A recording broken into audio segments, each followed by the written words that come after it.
¿Qué tal? Muy buenos días o buenas tardes a todos aquellos que escuchen el audio de Muertos al Pecado. La intención de este audio es hablar de un tema bastante polémico. Realmente es difícil de tratarlo, ya que siempre habrá defensores y siempre habrá opositores de una noticia o de una enseñanza. Este libro de Castello contra Calvino es muy polémico, ya que es escrito por un hombre que no es cristiano. Y lo que él intentó hacer fue detallar la historia de Juan Calvino. Muchos han argumentado que este libro, el propósito que tiene es atacar la cristiandad. Solamente es mi opinión de este libro. No veo en ningún momento que sea un ataque a la cristiandad. Al contrario, es una enseñanza que habla acerca de lo que es la libertad de conciencia y la intolerancia doctrinal. Entonces, eso es lo importante de este libro. Este libro enfatiza dando a entender que Calvino era un dictador y dando a entender que Castellio, aunque también con sus errores, era un hombre que deseaba la libertad de conciencia. Cabe enfatizar que no es mi intención al hacer este audio, si alguno de ustedes lo llega a escuchar, de atacar el sistema calvinista, ya que no puedo atacar el sistema calvinista porque yo abrazo muchas doctrinas del calvinismo. Entonces no sería, vaya, un ataque directo a la doctrina. Tampoco a Juan Calvino. No creo que sea necesario atacarlo. Creo que lo único que podemos hacer como cristianos es ser objetivos, realmente demostrar con nuestras palabras y entender que los personajes históricos que cometieron errores no podemos hacer más por ellos o defenderlos con tal de demostrar que nuestra doctrina es veraz. Yo considero que ese es uno de los problemas que tenemos los cristianos. Tratamos de defender la doctrina, pero también a los personajes que las exponen. Entonces nos volvemos como custodios, nos volvemos como protectores de los personajes con el fin de que nuestra doctrina no sea desacreditada. Ese es un error, hermanos. Si vamos a proteger hombres, vamos a caer en muchos errores. Trataremos o intentemos más bien, tratemos cada uno de nosotros a no ser partidarios, a reconocer que algo está mal, que algo fue incorrecto. El punto principal de la polémica con el señor Juan Calvino fue la muerte de Miguel Servet, que es un tema que este libro trata, y también las persecuciones que desató en contra de Castellio y cómo se desarrolló el proceso. Si alguno, hermanos, si alguno de ustedes tiene alguna fuente, algún libro, alguna fuente primaria de los eventos ocurridos en Ginebra, si usted no está de acuerdo con este audio y por casualidad lo escuchó, yo amablemente le pido que me proporcione sus datos y podemos ver si los documentos o si lo que menciona Zweig es improbable, es incorrecto, y eso es lo que podemos ver con cada uno de nosotros si tenemos información sobre ese tema, ¿no?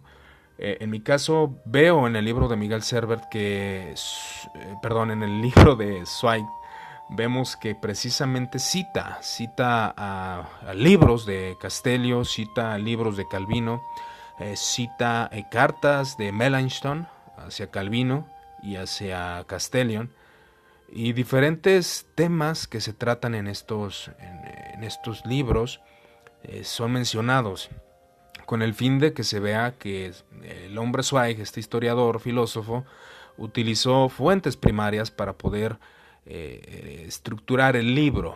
A mi parecer es un libro bien hecho, es un libro, realmente Zweig es reconocido como un hombre con una narrativa excelente, y en mi opinión es un buen libro para los que le gusta leer. Yo no tengo problemas con el hecho de que Juan Calvino haya cometido lo que vamos a argumentar en un momento más, ya que Juan Calvino para mí sigue siendo un teólogo reconocido. Hay gente que no lo respeta, obviamente, porque no abraza su doctrina. Al menos yo como sistematizador y aún como expositor lo considero una persona con grandes dotes. Creo que hizo muchas cosas que son buenas, pero también hizo cosas que no son muy de reconocer. Primeramente, el libro de Zweig comienza a hablar acerca de Calvino, que era un dictador. esto mencionando algunas leyes que había aplicado en Ginebra, que consisten en la libertad, o en la poca libertad, más bien dicho, en la poca libertad que había de las personas que trataba en Ginebra. Juan Calvino, sabemos que es francés, él fue a Ginebra y Farel fue quien le invitó a que él pudiera sistematizar la doctrina, que se hiciera un compendio de doctrina con el fin de que la reforma protestante pues estuviera estructurada bajo un credo, que es la institución de la religión cristiana, la cual fue añadida y creciendo más y más en su estructura doctrinal. Nunca fue corregida, es algo muchos habían afirmado por ahí. Hay un argumento que dice que Calvino corrigió la institución de la religión cristiana, pero según Zweig no corrigió, sino más bien aumentó. Según dice el libro, vuelvo a enfatizar que dice el libro, es la perspectiva del libro, e igual vamos a seguir investigando, pero el libro dice que Calvino rara vez reconocía su error, realmente no reconoció algún error doctrinal, más bien él aumentó la doctrina, jamás pudo cambiar su postura porque obviamente no se iba a contradecir él mismo, ¿no? Entonces Juan Calvino comenzó a trabajar juntamente con Farel con el fin de que Ginebra tuviera un gobierno celestial, algunos argumentan. Un gobierno celestial con el fin de que esta tierra sea reconocida como parte del reino de Dios en la tierra, ¿no? Y fue su intento, tal fue su intento que empezó a implementar leyes. Calvino tenía mucha influencia, no era solamente un pastor, no solamente era un religioso. Realmente él llegó a ser gobernante, según se expone de él. Algunos dicen que no era gobernante él, que solamente era un consejero, alguien que no tenía tanta influencia, pero por la realidad es de que Calvino se le dio un poder más supremo. Aparte que era un hombre que había estudiado leyes y tenía la capacidad de poder pues gobernar lo que es Ginebra. Pasando el tiempo, él comenzó a implementar varias leyes, las cuales consisten en lo siguiente, son muy básicas. Hay más leyes, pero les voy a mencionar las que pudimos ver en el libro, las que recordamos en este momento. Una de las leyes que Calvino había instituido era de que a él debería de llamarse maestro. Nadie podía decirle señor Calvino, nadie podía decirle mi amigo Calvino, no, tenía que mencionarle como señor Calvino. O maestro Calvino, disculpe usted, es maestro Calvino. Si usted le decía señor Calvino, amigo Calvino, esto daba una sanción, esto te llevaban a la cárcel, eras encarcelado porque habías faltado al respeto al maestro y teólogo Juan Calvino, según cuentan las crónicas y según cuenta el libro de Zweig. Después de esto, también otras leyes se implementaron. Si alguien no asistía a la reunión dominical o llegaba tarde, también había una sanción. También a él se le encarcelaba porque faltó a la reunión y no se edificó con el sermón del señor Juan Calvino. Si llegabas tarde, si te retirabas antes, también había sanciones. Tú tenías que estar en el servicio, sí, porque sí. Tenías que escuchar a Juan Calvino, o si estabas de ocioso en tu casa, si tú no querías ir a la iglesia, no podías, tenías que ir. Obviamente los cristianos sabemos que es una obligación del creyente ir a una reunión dominical, eso lo sabemos. Pero hermano, imponer, ese es el problema, imponer las cosas es cuando se vuelve una dictadura. Y es lo que el libro explica, que Juan Calvino hizo una dictadura, que él comenzó a obligar a las personas de Ginebra a cumplir estos mandatos. Si alguien argumentaba en contra de la predestinación, así que si por ahí alguien que es arminiano debatiera, o en estos tiempos que debate en contra de la doctrina de la predestinación, si viviera en Ginebra, a él ya lo hubieran desterrado, lo hubieran apartado totalmente de la ciudad porque se opuso a la doctrina de Juan Calvino. Se dice que la doctrina de Juan Calvino era incuestionable. Es, por ejemplo, yo abrazo aspectos del calvinismo, pero yo no compagino en todo con la doctrina de Juan Calvino. Al decir eso, yo me estoy arriesgando. De hecho, en un momento vamos a ver la introducción de Sebastián Castello a esta historia, pero estoy mencionando las leyes que él había implementado.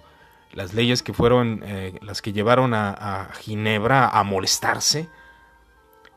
Había otras leyes que no permitía que hubiera imágenes de santos o rosarios. De hecho, había gente que llegaba, tocaba la puerta, no había privacidad. Entraban y empezaban a buscar entre tus cosas para ver si había una imagen, un rosario o algo que era católico. No se aceptaba el catolicismo, era rechazado rotundamente. Había intolerancia en ese aspecto. Entonces había una especie de persecución al catolicismo romano en Ginebra, según expone el libro. Juan Calvino comenzó a ser un dictador, prohibió el teatro, prohibió la música. Dicen algunos que hubiera sido si Beethoven, si Mozart hubiera nacido en el tiempo de Juan Calvino, pues ninguno de ellos hubiera tenido la oportunidad de expresar esa música que ahora escuchamos. Empezó a rechazarse todo lo que pudiera distraer al creyente a la hora de estar en la iglesia. La música tenía que ser muy sencilla, era buena música. De hecho, lo que tenemos de fondo es de Ginebra, del Salterio o Himnario de Ginebra. Y podemos ver que es música que no distrae en ese sentido. Era una música bastante sencilla, con el fin de que los creyentes no perdieran pues la atención en Dios. Aparentemente ahí se le conoce como alguna especie de principio regulador, pero era una prohibición de todo. O sea, en la iglesia era eso, no debía, era demasiado pues monótono, según explican algunos, porque no se quería llevar a la distracción a las personas que estaban en la iglesia. Entonces eso llegó a ser algo aparentemente triste ante los ojos de muchos. Los niños, dice las crónicas, que no reían, que era muy extraño que estos pues tuvieran alguna felicidad. No se aceptaba ningún, de hecho, que tu esposa te regalara algo después del matrimonio. Ya no era lícito que se regalaran cosas, debía de ser una buena administración, no debías alimentarte más, las porciones de comida tenían que ser exactas. Todo esto era regulado, hermanos, imagínese usted. Todo esto era regulado, según expone Zweig en su libro.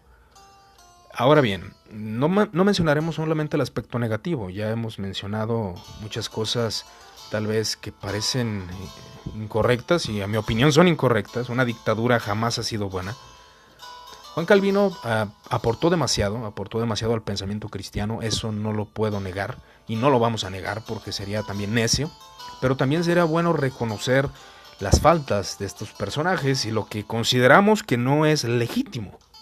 Entonces esta dictadura comenzó a forjarse. Pero los ginebrinos rechazaron esto, y es cuando Juan Calvino fue expulsado de Ginebra. Pero pasando el tiempo, Ginebra comenzó a ver la necesidad de tener un líder espiritual, la necesidad de poder ser guiados hacia esta nueva reforma que se estaba gestando en muchos lugares de Europa, con la reforma de Martín Lutero y otras reformas que se estaban gestando en Inglaterra, entre otros. Ellos querían continuar con ese legado, y entonces regresó Calvino, pero al momento de hablar con Calvino, ellos se arrodillaron delante de él con el fin de que regresara, rogándole. Podemos ver dos aspectos que para mí son reprobables. Vemos la soberbia de cómo es posible que no me digas Señor, debes de decirme Maestro si no tienes una sanción, y que se arrodille la gente delante de ti rogándote que regreses a Ginebra. Y eso fue lo que pasó, según las crónicas.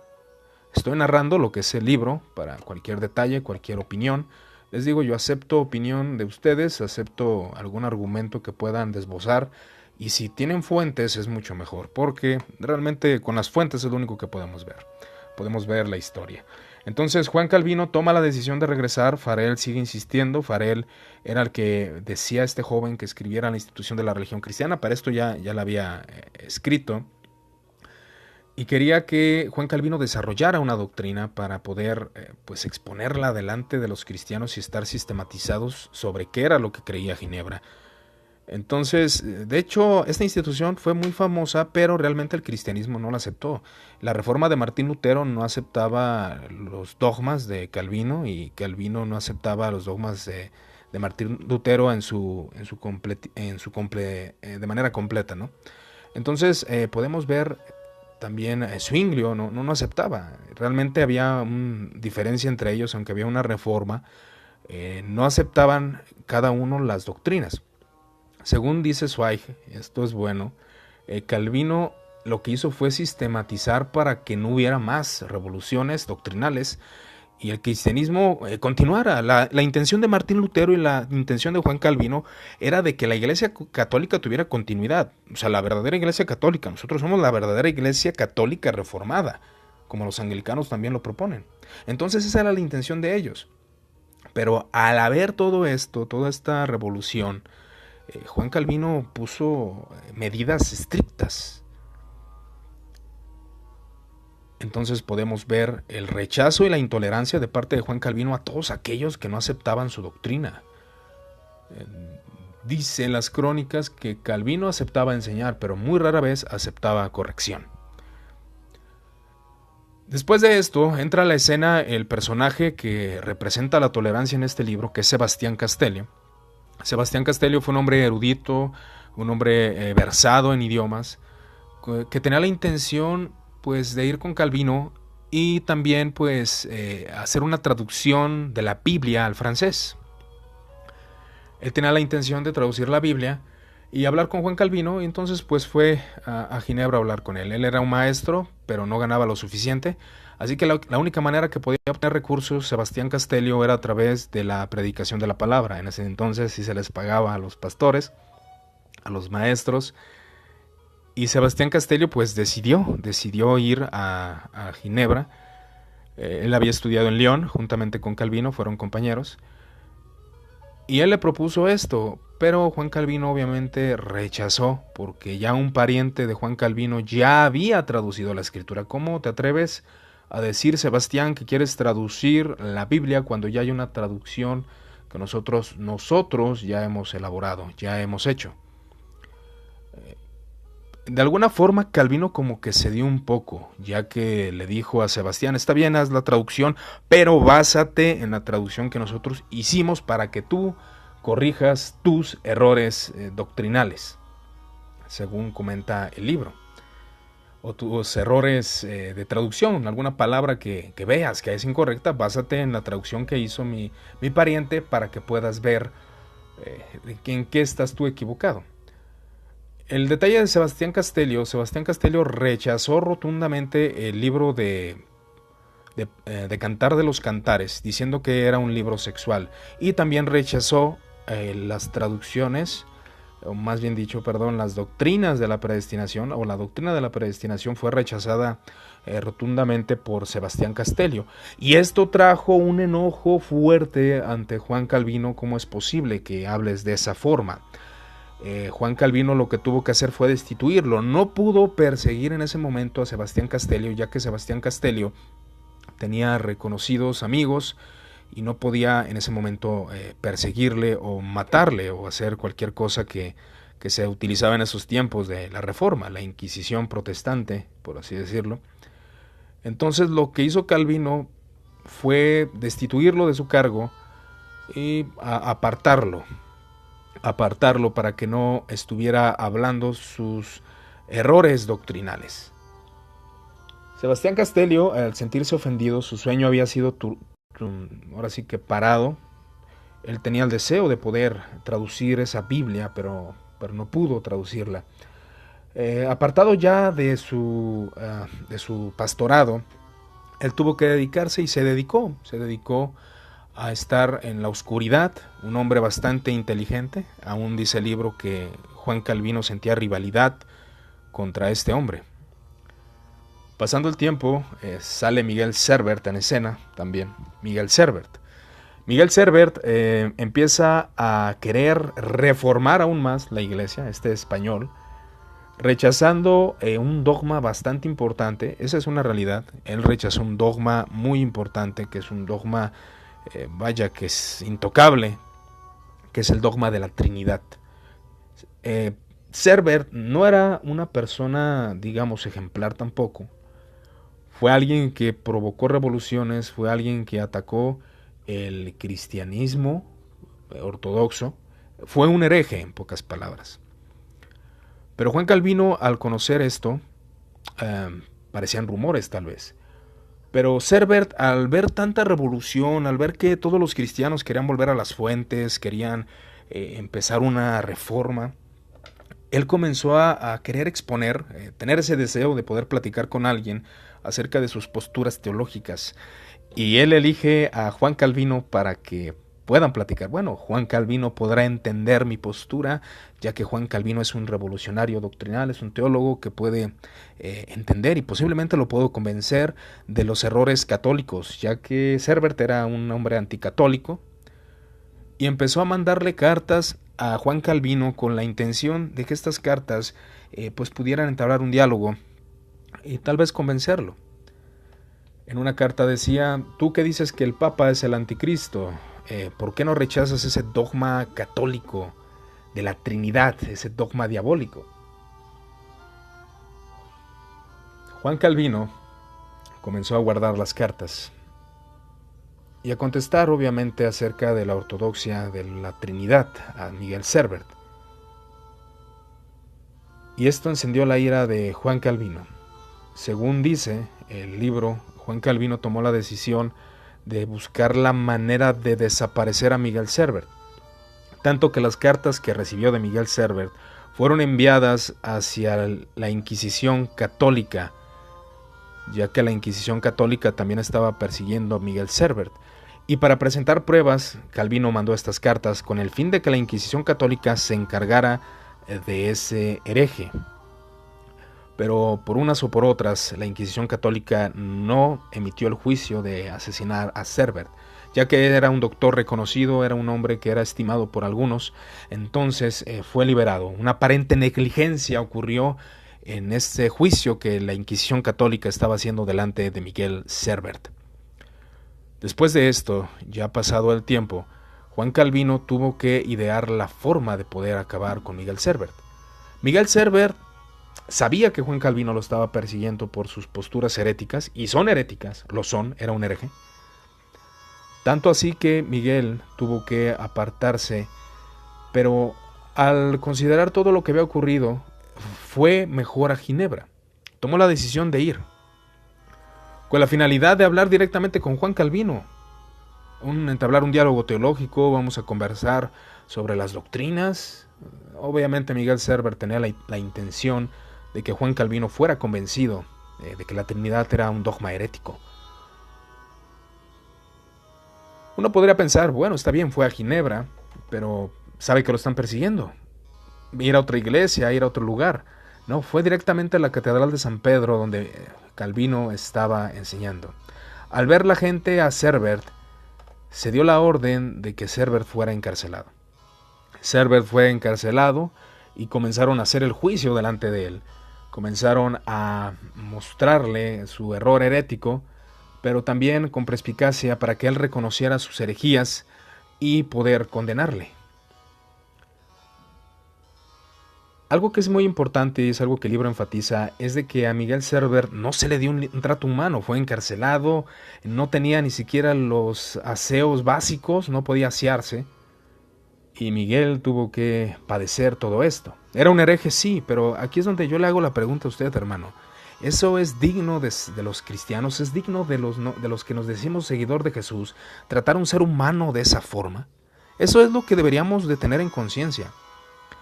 Y poder no idealizar a los hombres, y no idealizarlos, porque si nos encontramos con estos temas, nuestra reacción es enojarnos contra la persona que lo está hablando. Igual yo lo hablo porque no me afecta que yo pueda exponer acerca de Calvino estas cosas, ya que son históricas, están basadas en muchos libros de historia, y aunque así fuera, muchos tratan de argumentar, y aún el libro de Justo L. González lo dice. Cuando ya pasó el proceso de Miguel Cerbert, Farel, antes de mencionar la cita de Justo L. González, Farel trató de convencer a Miguel de que se arrepintiera de su maldad, que Miguel reconociera que estaba equivocado, pero Miguel Cerbert dijo: yo no puedo contra mi conciencia, yo creo que es un dogma herético. Pero con miedo, terror y gritos fue hacia el lugar donde se le iba a quemar, y de hecho sabemos que ahí fue donde a Miguel se le quemó. Lo que Justo L. González argumenta en su libro de la historia del cristianismo, tomo número 1, afirma que Calvino intentó por unas y por otras buscar la forma de que Cerbert no fuera quemado, que tuviera una muerte más benevolente. Pero yo le pregunto, hermano, a fin de cuentas asesinar a un hombre como sea es asesinar a un hombre, sea hereje, sea lo que sea. Algunos van a decir, es que era necesario, ya que había una reforma y era necesario imponer la espada. Bueno, hubo personas que no pensaron así, de hecho fue la Reforma Radical la que rechazó todo eso. Y aún se dice que Martín Lutero y Zwinglio dijeron a los herejes no deben de aniquilarlos, no deben de matarlos. Sí los perseguían, sí había cierta persecución, pero no a la pena de muerte. A la pena de muerte era otra pena que solamente se le daba a los revoltosos por parte de Martín Lutero, pero no a los herejes. De hecho, en las confrontaciones de Erasmo contra Martín Lutero no había esa acusación de hereje. Jamás Martín Lutero llamó a Erasmo hereje. Jamás lo hizo. Y muchos se atreven a hacerlo.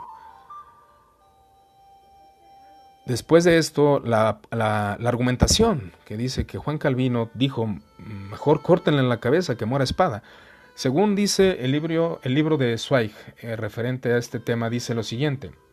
Y se entiende que Calvino, tras el grito de indignación de toda la humanidad, lo intentará todo para posteriormente, muy posteriormente, apartar de sí la responsabilidad por la especial crueldad con la que llevó a cabo el asesinato de Cerbert.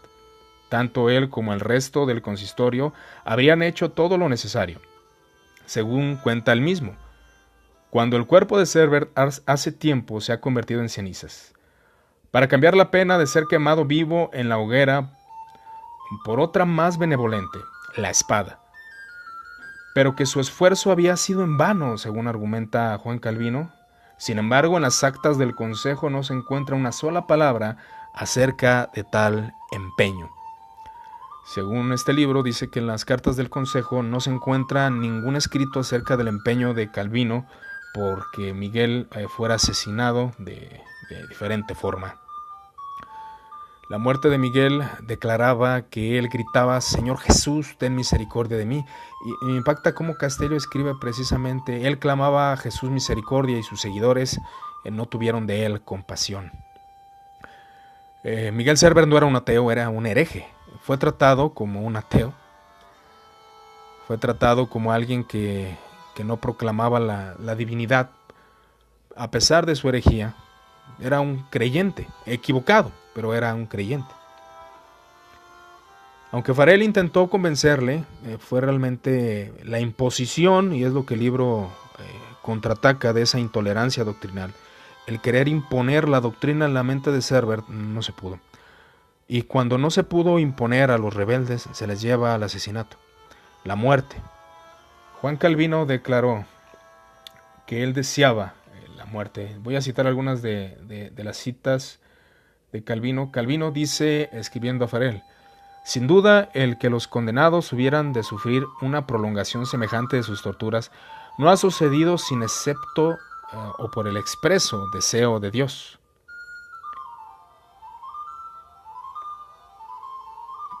Según Juan Calvino determinaba que esto era una realidad, de que las muertes de los herejes eran necesarias, y deseaba la muerte de Cerbert. Realmente deseaba que Cerbert muriera, según lo que dice.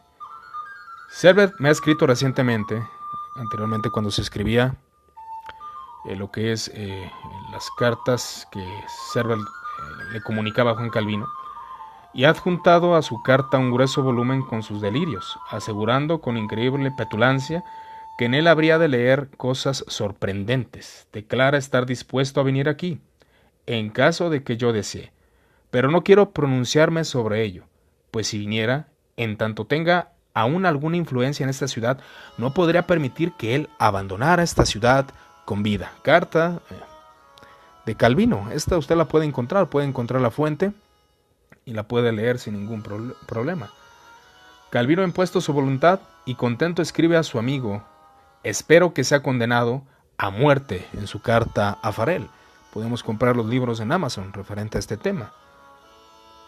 Y de hecho este texto aún se menciona en el libro de la Biblioteca Clásica de la Medicina Española, como Calvino buscó la muerte de Miguel Cerbert por su herejía. Sea cual sea el caso, si estas son calumnias, realmente ocurrió ese hecho. No podemos defenderlo, hermano, no podemos defender lo indefendible. Realmente fue un asesinato a un hombre. A veces por una doctrina consideramos que la muerte de un hereje no es tan importante. Creo que ahí deberíamos de considerar nuestra vida y llevarlo a la práctica también. Ya al relacionarnos con herejes ahora en nuestro tiempo, ¿qué estamos haciendo? Estamos actuando de manera sabia, prudente, sí atacando el error, pero también atacando a los hombres, llevándolos a la muerte. Podemos ver en la patrística cómo los padres de la iglesia atacaban las herejías y sí afirmaban algunas cosas fuertes. Y hasta cierto punto es lícito hablar algunas cosas fuertes. Pero matar a un hombre, odiarlo, tenerle rencor, ahí es otro punto. Y no estoy diciendo que este sea también un ataque directo a Juan Calvino. Al ocurrir la muerte de Cerbert, Castellio comenzó a escribir defendiendo la libertad de conciencia. La libertad de conciencia, la cual debería de respetarse, que no se respetó, y empezó a escribir obras. En obras ajenas, en luchas ajenas, las ideas de Castellio despliegan su fuerza en la famosa discusión aún de los arminianos que ocurrió después. Mencionaban con mucha fuerza los textos de Sebastián Castellio acerca de la libertad de conciencia. No estoy hablando de doctrina, hermano. Estoy hablando de lo que el libro trata, que es la libertad de conciencia. Quiero que quede eso bien claro. No estamos hablando en cuanto a la posición teológica. Estamos hablando en cuanto a la actitud de los cristianos, en este caso de Juan Calvino, hacia la intolerancia. Vemos las leyes demasiado fuertes, demasiado rudas en Ginebra, y podemos ver su ataque con tal de que la doctrina no fuera desacreditada, a asesinar a un hombre. Vuelvo a enfatizar, podemos minimizar que Juan Calvino argumentó que no se le diera, que no se quemara a Cerbert, sino que se le matara bajo la espada. Podemos argumentar eso, pero sigue siendo un asesinato, hermanos. Podemos dudar de la fe de Juan Calvino, que si fue creyente, que si no. Eso lo dejo a su libertad y a su opinión. Yo le vuelvo a insistir, yo respeto la institución de la religión cristiana, se me hace un libro excelente, pero si usted es credobautista, lea acerca del paidobautismo y verá cómo Juan Calvino se refiere de usted, y aún usted lo sigue citando. Creo que ahí es donde entra la inteligencia de cómo debemos de tratar. Tampoco la doctrina se desacredita por este hecho, ya que desacreditar una doctrina por un hecho de un hombre se le conoce como ad hominem o al ataque al hombre. Tampoco estamos argumentando ese punto. Miguel Cerbert comenzó a escribir en contra, vuelvo a insistir, de este punto.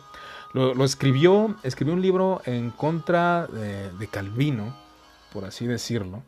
En estos libros de las obras de Castellio, él menciona que no debió de darse muerte a los herejes.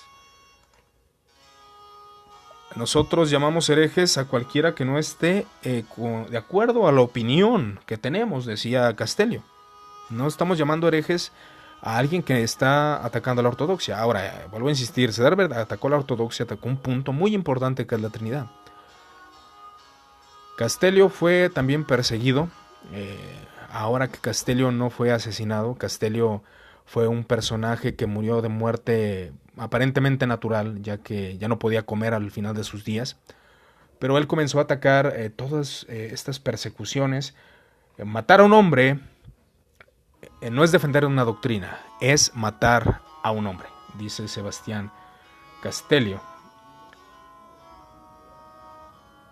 Y él dice: un día resucitará la verdad crucificada, y tú, Calvino, tendrás que rendir cuentas ante Dios por los improperios con los que has cubierto a alguien por quien Cristo murió. Esa es la opinión de Castellio. Aún Melanchthon se dice que escribió a Calvino y le dijo que había hecho un bien al asesinar a Cerbert. Dice así: un delito, matar a los herejes, mandar eliminarlos a hierro y fuego, significa negar el principio de toda humanidad. Esto dice Sebastián. Melanchthon dice que había hecho un favor a la cristiandad de poder asesinar a Cerbert.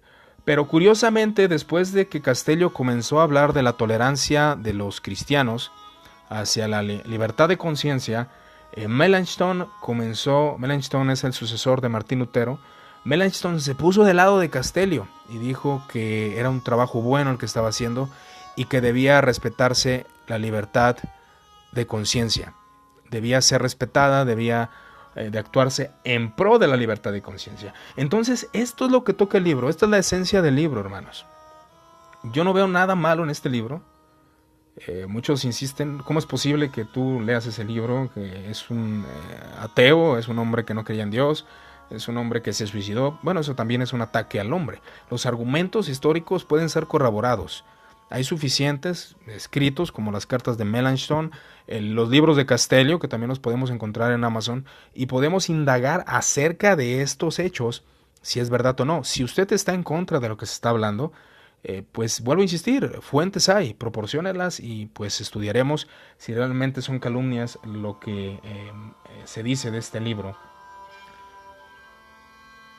Entonces, en esa inspirada batalla entre Castellio y Calvino, Calvino deseaba que este fuera perseguido. Cito lo que dice el libro: de pronto, la inesperada y abiertamente el precursor de la reforma alemana, Melanchthon, se pone de parte de Castellio.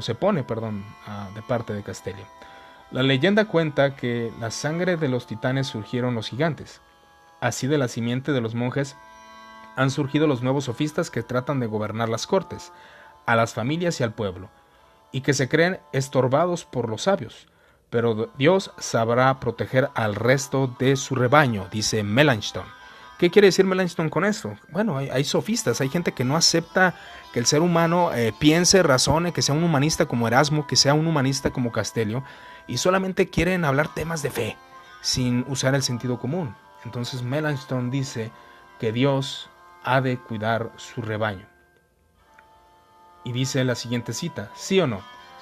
¿Sabías que me atribuías el escrito injustamente? Para esto, Calvino dice que había un escrito de algún personaje que también era herético, que se le atribuyó a Castellio con el fin de poder destronarlo y poder también quitarlo del puesto y sobre todo aniquilarlo, ¿no?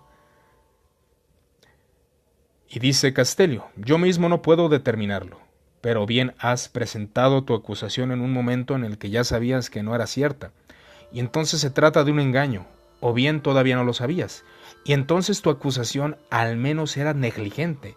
En un caso como en el otro, tu actitud no fue elegante, pues todo lo que aduces es falso.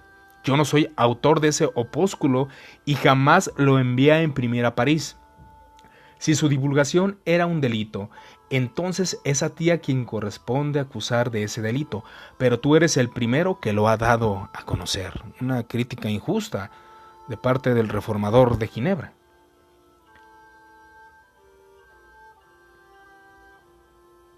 Y dice: pero igualmente grave es el de la calumnia. Supongamos que fuera cierto y que realmente yo hubiera robado, porque... Y aquí viene deslumbrante invectiva contra la doctrina de la predestinación de Calvino. Este es un ataque y dice lo siguiente: estuviera predestinado a ello, tal y como tú enseñas. ¿Por qué me insultas entonces?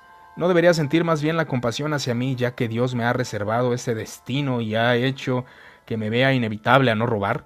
¿Por qué llenas entonces el mundo con tu griterío acerca de mi robo? Para que en el futuro desista de robar. Pero si lo hago forzado, si robo como consecuencia de una predestinación divina, entonces en tus escritos debes absolverme considerando la presión que pesa sobre mí.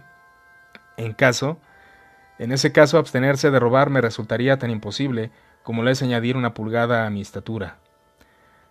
Bueno, obviamente aquí es un ataque a la doctrina, y ustedes saben, según la ley que Calvino había puesto, era de que si alguien hablara en contra de la doctrina de la predestinación debía ser desterrado o encarcelado.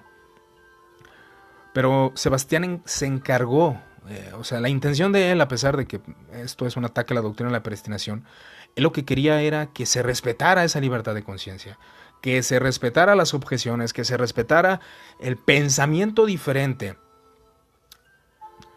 Podemos llamar hereje a alguien, y es verdad, hay herejes consumados, pero perseguirlos, acabarlos, buscar que cambien de manera obligada, esa es otra cosa. Y lo más curioso es de que este tipo de situaciones se repiten en las iglesias de hoy, donde la tolerancia no es aceptada y la libertad de conciencia no es considerada. Y dice el autor acerca de Castellio: qué diferencia, qué superioridad la de un hombre libre e imparcial frente al que se muestra embarado por el sentimiento de su propia seguridad. el eterno contraste entre la naturaleza humana y la doctrinaria, entre un hombre sereno, que no quiere más que conservar su propia opinión, y lo que siempre han de tener razón, no pueden soportar a alguien que se resista a convertirse en uno de sus adocenados seguidores. Y es una realidad, o sea, mucha gente comienza a atacar porque no estás de acuerdo con la opinión de alguien. Y dice la última cita: dicho la verdad y tú me has acusado falsamente. Entonces ruego a Dios que me proteja de las tretas de mi adversario, y que a ti en cambio te conceda la oportunidad de que, antes de tu muerte, te arrepientas por tu comportamiento, para que el pecado no perjudique un día la salvación de tu alma. Castellio a Calvino. Es bastante controversial, pero las obras de Castellio, a pesar de que fueron bastante ocultas, realmente Castellio buscó esa libertad de conciencia y es algo digno de mencionar. Y él era cristiano. Y aún Melanchthon estuvo de acuerdo con él. Melanchthon, hermanos. Si ustedes gustan corroborar toda esa información, lo pueden hacer. Las fuentes, hay un libro que se llama Contra le libelle de Calvin, Après la mort de Miguel Servet. Esto está en francés, ahí disculpe usted. O las cartas de Melanchthon a Calvino y Castellio. Toda esta información la podemos encontrar. De hecho, no es imposible de encontrarla. El punto principal de todo esto es de que al menos nos queda en la conciencia. Ahora, ya tenemos una perspectiva diferente de Calvino, ya que siempre tenemos la idea de que Calvino fue un superhéroe, fue alguien bastante espiritual. Vemos que cometió errores. Y vuelvo a insistir, si alguien escucha este audio y no está de acuerdo, proporcione citas, proporcione textos, proporcione fuentes académicas, porque realmente el libro de Sebastián es de segunda, no es de fuente primaria, es de segunda fuente, porque él utiliza los escritos, pero de fuente primaria están esos libros, libros históricos. Aún en los libros de historia está marcado de esa forma. No podemos reducir esta verdad de que sea una calumnia, ya que la verdad alumbraría en contra de la calumnia. Y los escritos históricos de libros aún de Ginebra y las cartas de Ginebra del consistorio ginebrino, viene toda esta información y se puede constatar, podemos checarla. Realmente es difícil porque bueno, tenemos que comprar estos libros, no los va a encontrar en PDF, y poder corroborar toda esta información con el fin de poder ver si es verdad o es mentira. Y aún sigo en la investigación, solamente quería dar mi opinión sobre este libro. Mi opinión es de que es un libro bueno, que si hay calumnias pues se van a descubrir con el estudio más fuerte que se puede hacer de este punto, pero en mi opinión estas conductas, si fueron reales, realmente son reprobables, son conductas que un cristiano no debería de tener. Y yo creo que si somos honestos y reconocemos los errores de Calvino, digo, como dicen algunos, él abogó por la espada, vuelvo a insistir, es un asesinato, hermanos. ¿Por qué proteger lo indefendible? ¿Por qué hacerlo? No necesitamos hacerlo. Realmente no necesitamos proteger a Calvino para defender la doctrina calvinista. Si Calvino cometió esos errores, ese es un problema de ese ser humano, pero no busque ensalzarlo. Yo he escuchado predicadores, y voy a comentar, estoy en desacuerdo con aquellos predicadores que bueno, está bien que hables de un tema de Calvino, pero realmente su predicación es Calvino, Calvino, Calvino, Calvino. Y de hecho estoy pensando hacer un estudio de Juan Calvino. Pero no significa que todo sea Calvino, todo sea él. Y lo ensalzan de tal forma que lo hacen ver como si fuera un hombre realmente perfecto. Cuando vemos estas cosas que son corroborables, podemos investigarlas y podemos encontrarlas en la historia. Y vuelvo a insistir, y vuelvo a repetirlo. No es un ataque a la doctrina de Juan Calvino. Es un ataque a las conductas erradas, ni siquiera a su persona. Y este libro creo que tiene buena base, está bien hecho, bien sustentado, y si usted quiere leerlo, pues puede comprarlo, adquirirlo, para que toda la información que se ha dicho aquí lo pueda constatar. Bueno, esa viene siendo una pequeña opinión de este libro de Castellio contra Calvino. No sé si tengan algún comentario, veo que algunos están escuchando el vivo, tengan algún comentario. Si es en contra, está bien, se aceptan comentarios en contra, no hay ningún problema. Con el fin de poder pues llegar a un conocimiento más amplio de la historia. Algo que he notado, mis hermanos, la realidad es de que no hay tantas fuentes en español de la historia de la Reforma. Realmente son lo que nos han traído muchos predicadores. Había una Inquisición reformada, hermanos, o sea, es una realidad. había una Inquisición reformada. Y aún muchos protestantes alegaban, ¿y cómo es posible que nosotros sigamos el ritmo de la Iglesia Católica? No deberíamos de tener una Inquisición, era rechazable que tuviéramos una Inquisición. Era regresar a aquello de lo cual no se quería más, una Inquisición que estuviera acabando con las conciencias de las personas. Pero sí hubo una Inquisición de parte de muchos grupos reformados. La reforma protestante no es ese sueño utópico. Ahora tampoco la iglesia reformada o lo que hubo en el reforma es negativo todo. No. No, ahí sería caer en otro error. Sería caer rotundamente en otro error de decir que todo lo que proviene de la reforma, todo lo que es reformado está mal. No, eso no estamos diciendo. Pero también cometieron errores. ¿Y qué persona o qué bien es que una persona sea objetiva? Reconozca, yo soy calvinista, pero sí reconozco que ese acto de Miguel Servet, de esa actitud que tomó Juan Calvino, no es correcta, o de las leyes de imponer su doctrina. Y se me hace algo bien curioso porque he conocido iglesias que son así, que imponen a cómo cortejes a una mujer, que imponen cómo tienes que pensar, que tienes que abrazar la confesión. Si no abrazas la confesión, pues te empezamos a hacer a un lado y te rechazamos. Son cosas que se vuelven a repetir. No sé si tengan algún comentario, alguna pregunta, algún ataque directo, no hay problema. Todo esto es con el fin de poder llenarnos un poco de conocimiento. Es un pequeño resumen del libro. Estos temas son los que toca mucho más temas obviamente, pero ese es el único fin acerca del manifiesto de la tolerancia, como dice Sebastián Castello: buscar y decidir la verdad, tal y como se piensa. No puede ser nunca un delito. A nadie se le debe obligar a creer. La conciencia es libre. Sebastián Castello. Ahora, si usted gusta, pues, y quiere debatir y quiere convencer a otro, pues obviamente nosotros abrazamos una doctrina porque la creemos que es la verdad, ¿no? Entonces, podemos argumentar, podemos hablar, pero argumentar, hermano, ¿para qué llevar esto al odio y a la maldad?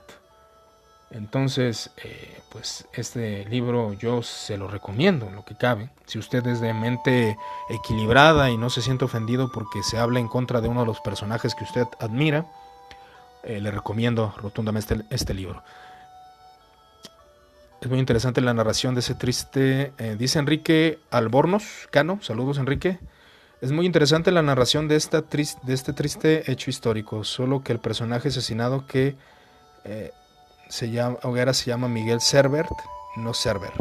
Tampoco era nombre en español Miguel Serveto. Bueno, gracias por la aclaración, Enrique. Miguel Servet o Miguel Serveto. Bueno, conocemos este personaje, ¿no? Así es como se escribe su nombre en el libro. De hecho, bueno, es Miguel Servet. Gracias por la corrección. Y ese punto de Miguel, pues bueno, sea como sea, sabemos que fue un evento real, un evento que estuvo pues totalmente desacreditable, ¿no? Y como dices, es triste. Es triste. Gracias por tu opinión. Bueno, esto será todo de mi parte. No sé si tengan alguna otra opinión acerca de este audio.